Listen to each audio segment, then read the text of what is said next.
आज की इस गहन चर्चा में एक ऐसे विषय पर बात होने जा रही है जो सदियों पुराना होकर भी ना बिल्कुल नया सा लगता है। बिल्कुल। मतलब जब भी प्राचीन भारतीय साहित्य या पौराणिक प्रेम कहानियों का जिक्र होता है तो महाकवि कालिदास के विश्व प्रसिद्ध नाटक अभिज्ञान शाकुंतलम की छवि सबसे पहले मन में उभरती है। वो एक ऐसा क्लासिक है जिसने दुनिया भर के साहित्यकारों को मंत्रमुग्ध किया है। जी, सही कहा आपने। लेकिन आज का हमारा लक्ष्य कालिदास की उस मूल रचना को पढ़ना नहीं है। आज के हमारे इस अध्ययन का मिशन ये समझना है कि कैसे हमारे राष्ट्रकवि मैथिली शरण गुप्त जी ने उस प्राचीन संस्कृतनिष्ठ कथा को उठाया और उसे अपनी अत्यंत सरल और राष्ट्रीय चेतना से सराबोर शैली में एक बिल्कुल नया जीवन दे दिया। असल में ये देखना सचमुच अद्भुत है कि कैसे एक ही कहानी जब एक अलग युग में एक अलग कवि के नजरिए से कही जाती है तो उसके मायने कितने बदल जाते हैं। ये केवल एक रीमेक नहीं है, बल्कि ये एक पुनर्जागरण है। एकदम सही शब्द इस्तेमाल किया आपने, पुनर्जागरण। हाँ, और इस अध्ययन का महत्व केवल एक पुरानी प्रेम कथा को नए शब्दों में दोहराने तक सीमित नहीं है। गुप्त जी की इस रचना का गहराई से विश्लेषण करने पर यह स्पष्ट होता है कि वो केवल घटनाक्रम का विवरण नहीं दे रहे हैं। मतलब वो सिर्फ कहानी नहीं सुना रहे हैं। बिल्कुल नहीं। वे केवल ये नहीं बता रहे कि क्या हुआ। उनका पूरा जोर इस बात पर है कि जो कुछ भी हुआ वो क्यों महत्वपूर्ण है।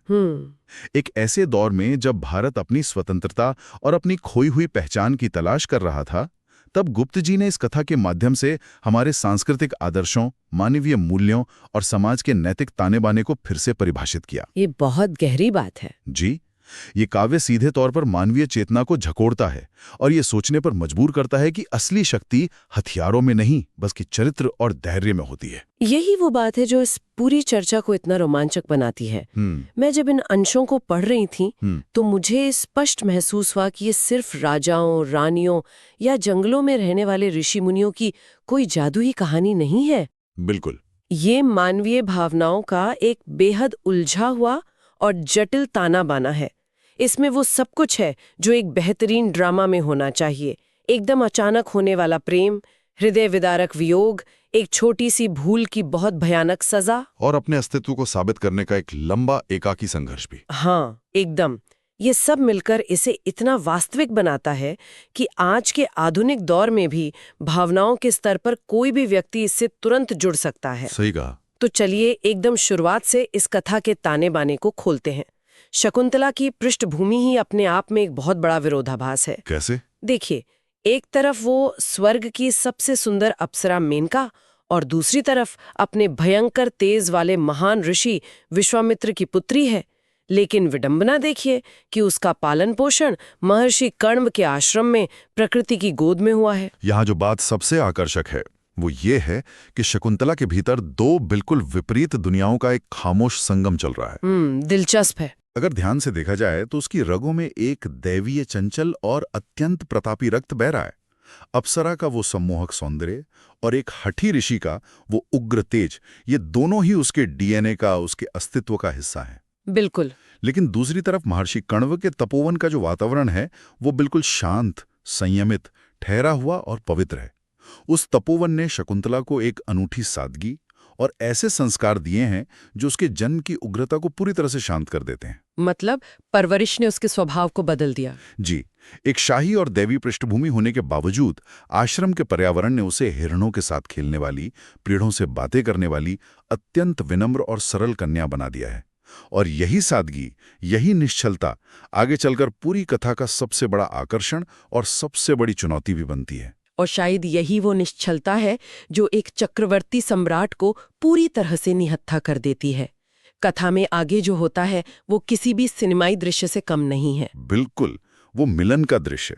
हाँ, हस्तिनापुर के प्रतापी राजा दुष्यंत शिकार खेलते हुए अपने लाव लश्कर से भटककर उस तपोवन में महर्षि कण्व के आश्रम में पहुंच जाते हैं। जी। वहां अचानक उनकी नजर शकुंतला पर पड़ती है।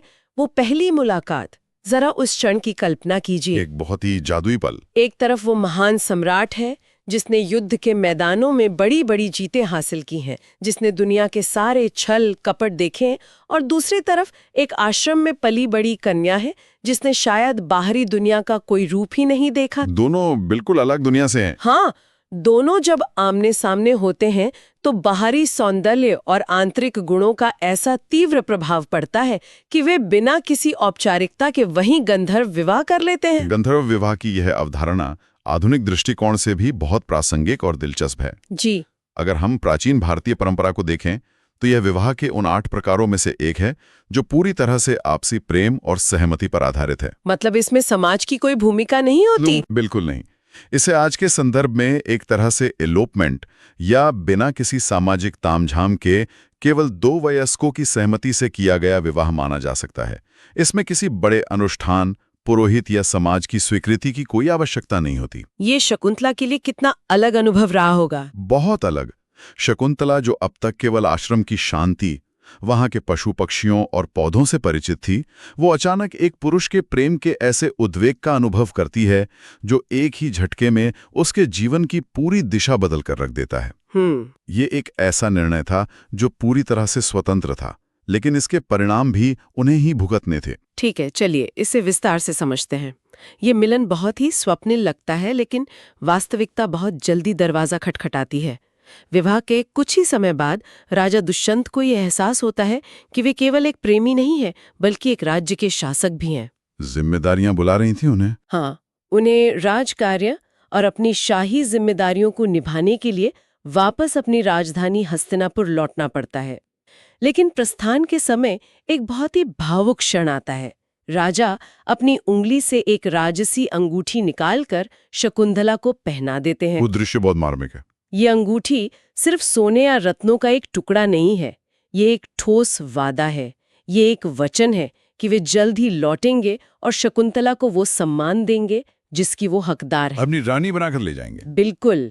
उस क्षण में सब कुछ बहुत ही सुंदर, आशावान और प्रेम की पूर्णता से भरा हुआ प्रतीत होता है। मगर अंगूठी उस समय प्रेम और भविष्य के वादे का सबसे बड़ा प्रतीक है, लेकिन कथा की संरचना के लिहाज से ये एक प्लॉट डिवाइस भी है जो आगे चलकर एक बहुत ही निर्णायक भूमिका निभाने वाली है। आगे की कहानी तो इसी पर टिकी है। जी, यहाँ शकुंतला का प्रेम अपनी चरम सीमा पर है। दुष्यंत चले जाते हैं और शकुंतला शारीरिक रूप से उसी तपोवन में मौजूद है, लेकिन मानसिक और भावनात्मक रूप से वो दुष्यंत के रथ के साथ ही हस्तिनापुर चली गई है। वो पूरी तरह उनके ख्यालों में डूब चुकी है। उसकी ये जो तल्लीनता है, ये जो दुनिया से पूरी तरह कटकर केवल एक व्यक्ति के विचारों में डूब जाना है, यही वो पूर्ण समर्पण है जो उस भयानक तूफान के लिए जमीन तैयार करता है जो बस आने ही वाला है। और यहाँ बात वास्तव में बहुत दिलचस्प हो जाती है, क्योंकि इसी तल्लीनता के बीच एक ऐसा मोड़ आता है जो पूरी कहानी को उलट कर रख देता है। दुर्वासा ऋषि का आगमन।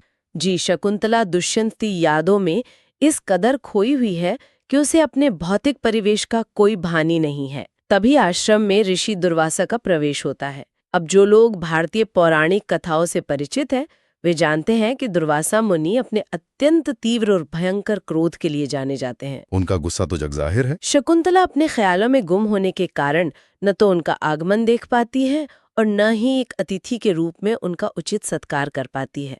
यहाँ ध्यान देने वाली बात यह है कि शकुंतला के मन में किसी के अपमान का कोई विचार नहीं था। वो तो बस प्रेम में डूबी थी। यह केवल प्रेम में डूबे होने के कारण हुए एक स्वाभाविक चूक थी, लेकिन दुर्वासा इसे अपने अहंकार पर चोट समझते हैं और क्रोध में जलते हुए एक भयंकर श्राप दे डालते हैं, जिसका तू इस कदर स्मरण कर रही है कि तुझे अपने आसपास का होश नहीं, वह तुझे पूरी तरह भूल जाएगा। अगर हम इसे व्यापक संदर्भ से जोड़कर देखें तो यह केवल एक जादुई घटना नहीं है, यह मानवीय त्रासदी और मनोविज्ञान की एक बहुत ही गहरी परत खोलती है। कैसे? एक क्षण की असावधानी, या यूं कहें कि प्रेम में अपना सब कुछ भूल जाने का वो जो अत्यंत पवित्र समर्पण था, वही उसके लिए सबसे बड़ा दंड बन जाता है। दुर्वासा का श्राप कथा में एक प्रकार के मनोवैज्ञानिक भूलने की बीमारी या एमनेशिया के रूप में काम करता है। दुष्यंत का शकुंतला को पूरी तरह भूल जाना कथा में करुण रस को जन्म देता है, लेकिन यहाँ एक और नजरिया भी है जो अक्सर बहसों में उभर कर आता है।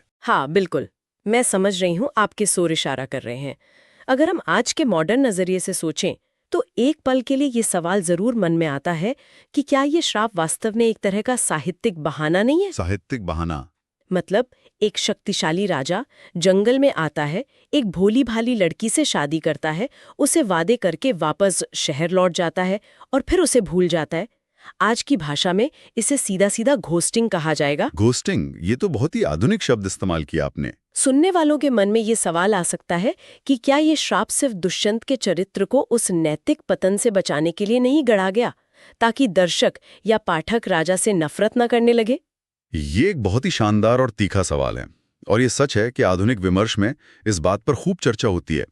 लेकिन अगर हम मैथिली शरण गुप्त जी के समय और उस युग की साहित्यिक मर्यादाओं को देखें, तो ये श्राप केवल राजा को बचाने का टूल नहीं है। तो फिर इसका मुख्य उद्देश्य क्या है? यह इस कथा को श्रृंगार रस यानी रोमांस और मिलन से निकालकर अचानक करुण रस यानी शोक और त्रासदी के गहरे सागर में धकेलने का एक बहुत ही सशक्त माध्यम है।